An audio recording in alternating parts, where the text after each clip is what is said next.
And today I'm going to perform the button test of our distress, and I just finished to perform the PVC test and diagnostic test every week.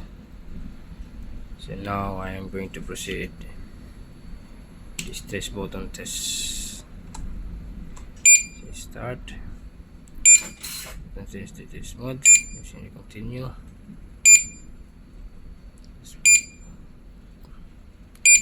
You can read once it is already activated in this mode.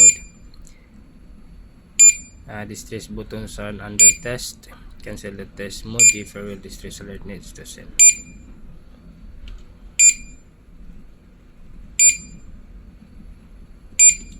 Okay, so just like that. So we don't need to continue to push the button for this distress test or ASAS test, only this procedure, and then after that you can press could escape back to normal operation,